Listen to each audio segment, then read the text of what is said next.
นี่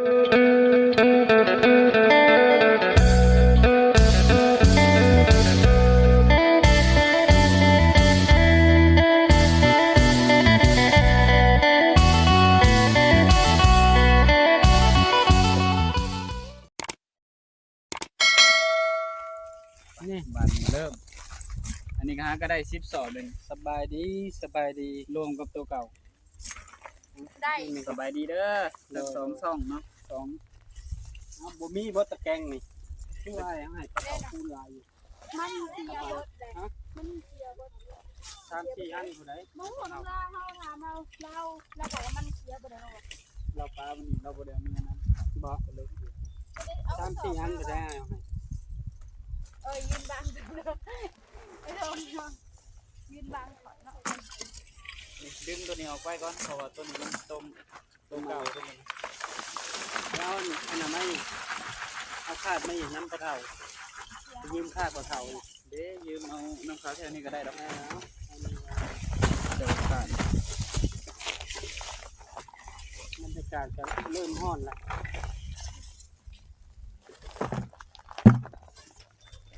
ต่อไปอาจจะได้เผาถ่านกันนี้เนาะพ่อแม่พี่น้องพอได้เสริมกันยาวได้ตัวหมดดาวบอกว่าให้พวกเอาหลอดบอกบ่แล้วมันก็ได้กันเราอ่ะได้เลยเขาก็ได้อยู่มันเป็นก้อนใหญ่อยู่เลยเราจะมั่มเอาหน้ามาโคตรแล้วในเดียวนี่มันไม่ได้เกิดอะไรนี่นะระวังไฟใหม่เลย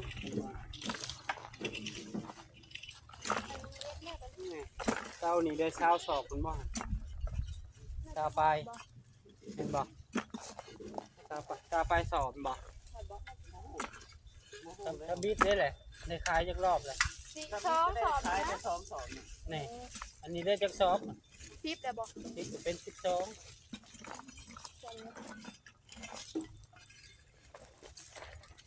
ก็หน่อยจะเป็นแมวคือน้องช้าเนาะอะไรเนี่ยอยู่ข้างมันบกตอนนี้น้องช้าก็เป็นแมวแล้ว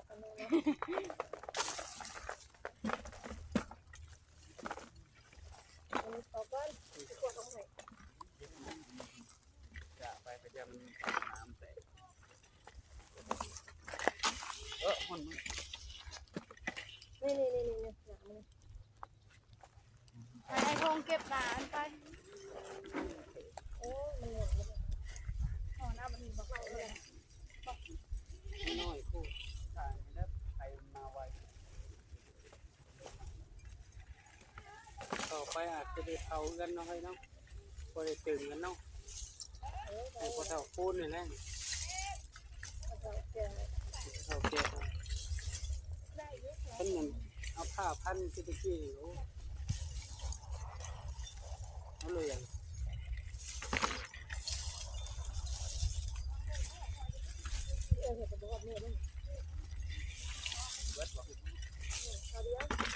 นี่จะเคลียร์ลงมาเลยเคลียร์มาอย่างนี้เดี๋ยวอันนี้คาดมันตื้นเนาะมันไม่ได้ลาย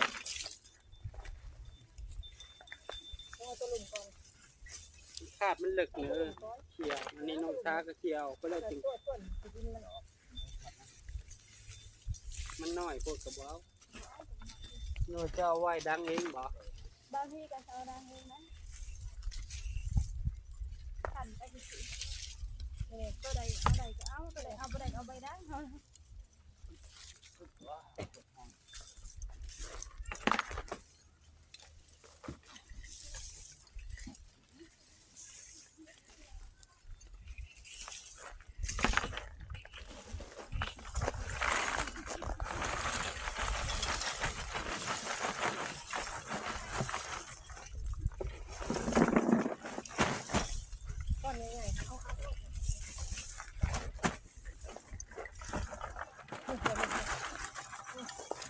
ได้บ่สนุกด้วยเพื่อชนะเนาะพอแล้วขวดเงินหนึ่งเดี๋ยวกินด้วยไม่เยอะเป็นไพ่ขวดเงินขวดเงินเลย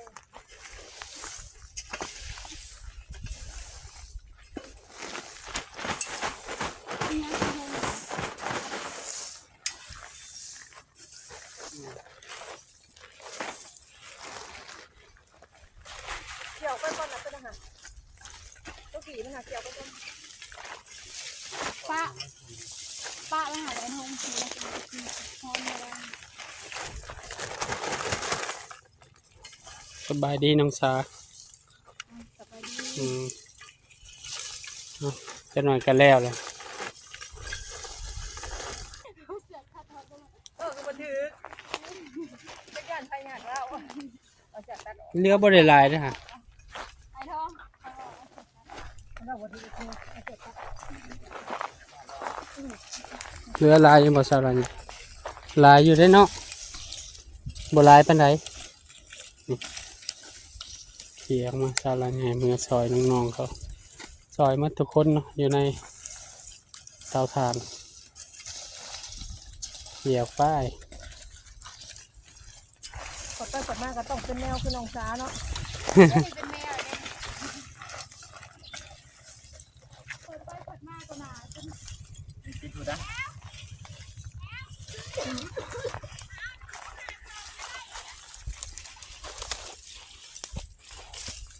เป็นเสียในงานนี้เนาะเลย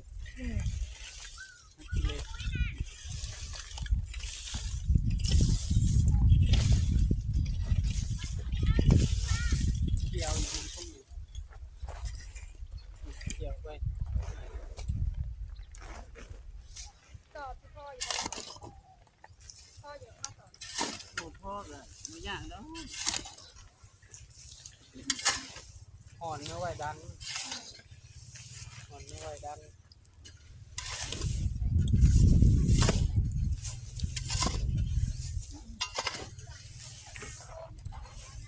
เดี๋ยวสิเป็นนานอันนั้นแมวคือเฮาเลยเอง เด็กก้อนใหญ่ๆตัวนี้ แจ็คหน่อยจะเก็บมันอาหารเย็น เข้าเก็บ มันเย็นก่อน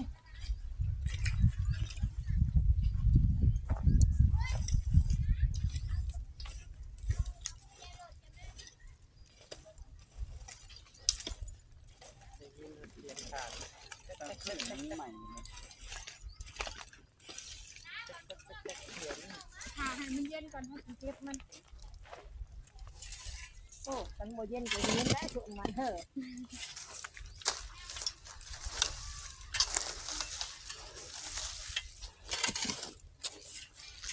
ส่วนไปทางนั้นสาราใหญ่จุ่มมองไงตัวเอง ข้างไหนคือกัน บอมันสิปิวลงพุ่นลงมาทางนี้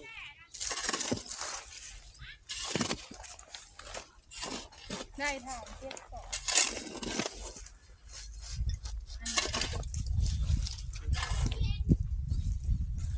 อัน เดี๋ยวลงมาเลย เดี๋ยวพาเอาเคลียร์ขวดอันนั้นมันออกก่อน เดี๋ยวขวดทั้งขางลงเลยมันคงจะมาแม่ก่อนไง ก่อนใหญ่ ก่อนไงจะเอาส่วนเอาอันเอาเนี่ยเกลี่ยลงเลย เคลียร์ขี้ดินมันออก ทานก่อน จับมันที่หัวนี้ส่วนตักเลย ส่วนตักเอา ก็จะได้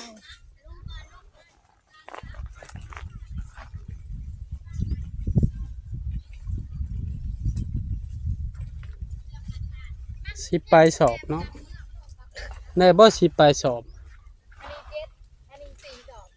เป็น11ล่ะ อันเก่า4ดอก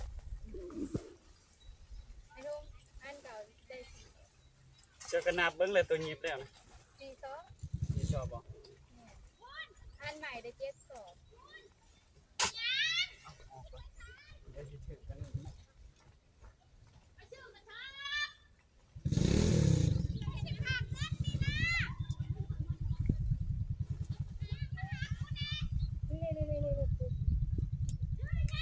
เลย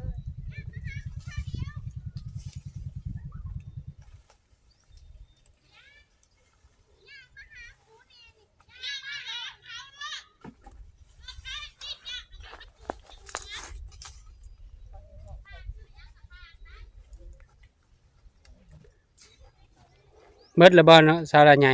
ยังไง ยังน้อยหนึ่งบะ ยังไงเติบด้วย ได้เป็นสอบนะเนาะ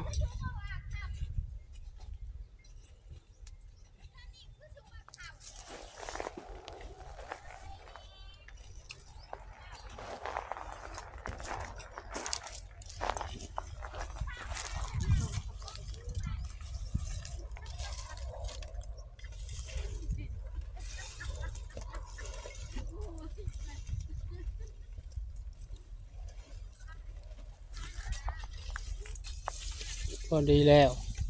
ได้อยู่ดอกสอบหนึ่งนะ นี่นี่ไอ้น้องนั่นเลยนี่ตัวนี้ก็แบบนี้ เขี่ยไปรอดเขี่ยไปให้น้องทงมันโคตรใส่อยู่หันฝากเป็นกำลังใจให้แม่น้องโตโน่นี่เด้อพ่อแม่ซีทุกท่าน บัวบุมีบ่บัว ไปติดตามให้แม่น้องโตโน่แน่เพื่อเป็นกำลังใจ ไอ้ทุ่งย่ออันนั้นเข้าไปเลยย่อทางเข้าไปเลย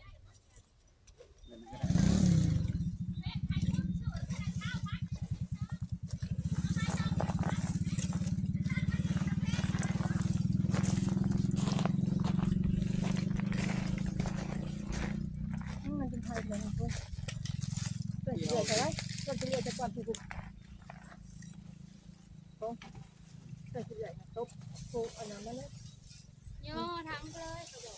บ่อยู่เพื่อนเดือดฮะตบมันเป็นไทยเลย เป็นไทยไปเลย มันเป็นไทยแล้วก็เอาเดือดใส่ไหม อันนี้มันเย็นหรือว่ามันเย็น น้อย ปกมันไว้ เดี๋ยวมันเย็นมันอ่ะเดี๋ยวมันจะใหม่สอบก็เย็น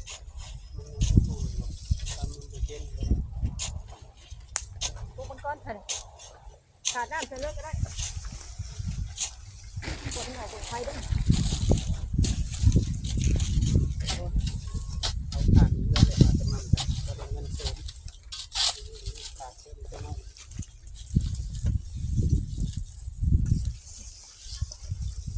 เรื่อยเอาก็ดี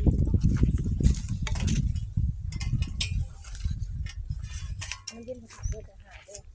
แต่ที่เจ้าบ่ได้พอทานบ่ได้พอกระสอบไปด้วยกดแต่น้ำเลยกดเขาแล้วนี่ชมมันก่อนชมปกมันไว้ก่อนปกมันไว้ก่อนทางไหนมันเดี๋ยวกดเดี๋ยวบัดนี้จะเดือด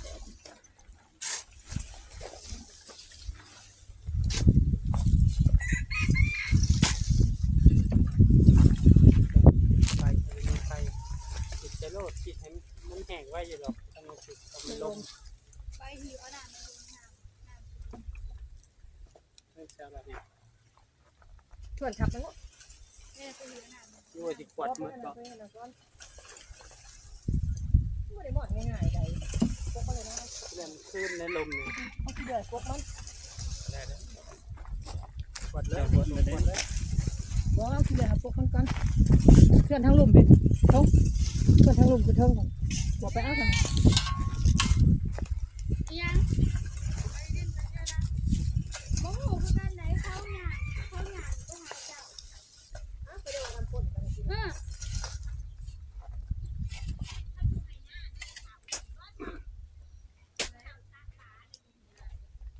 เบิ่งตัวนี้ก้อนนี่นี่ นี่เบิ่งขึ้นด้วยตัวนี้เขี่ยออกมาแล้วน้องพงขวดออกมาเลย บัวเท้ามันลุ่มๆไอ้นี่เขาเอาไปได้ทันใดมันเย็นเข้าไป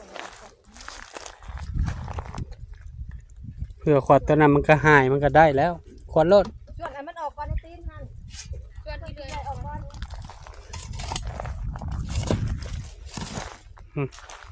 เรือบนลายเป็นไรน้อง แต่ขวดมันโล่งมันจะสบาย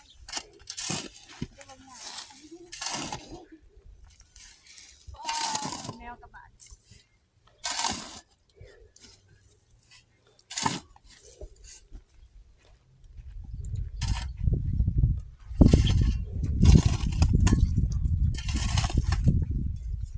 ชาลาใหญ่ก็อย่าไปนั่งโต่งอันนะร้ายขี้ฝุ่นร้าย คนมาครั้งนี้ยิ้มให้ เจ้าก็อยู่ทางเทิงพี่แล้ววะ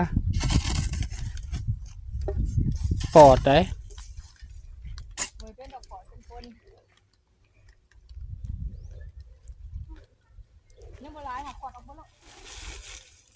ฝากพ่อแม่เป็นกำลังใจให้น้องทงในเด้อพ่อแม่พี่น้องโดยมาฮอดนี้บาจุมัมก็ขอบุญขอบคุณพ่อแม่FC ทุกท่านที่เบิ่งคลิปบาจุมัมแต่ต้นจนจบโดยบ่ข้ามโฆษณาเพื่อเป็นกำลังใจบาจุมัมเฮ็ดคลิปใหม่ๆออกมาให้พ่อแม่พี่น้องได้ทำได้ชมขอให้พ่อแม่ FC ทุกท่านจงมีสุขภาพร่างกายแข็งแรงปราศจากโรคภัยไข้เจ็บคิดสิ่งใดให้ได้สิ่งนั้นจงความมุ่งมั่นปรารถนาทำมาค้าขายซื้อได้ขายมันธุรกิจใดประสบผลสำเร็จในหน้าที่การงานกระแสมันใช้ตลอดปลอดภัยเด้อ ฝากพ่อแม่เป็นกำลังใจให้แม่น้องโตโน่บัจมั่มเด้อกดติดตามบัจมั่มกดไลค์กดแชร์อย่าลืมกดกระดิ่งเพื่อบ่พลาดคลิปใหม่ๆของบัจมั่มก็จะขอตัวลาพ่อแม่พี่น้องไปก่อนเจอกันคลิปหน้าสบายดีเด้อน้องธง สวัสดี สบายดีเด้อน้องสา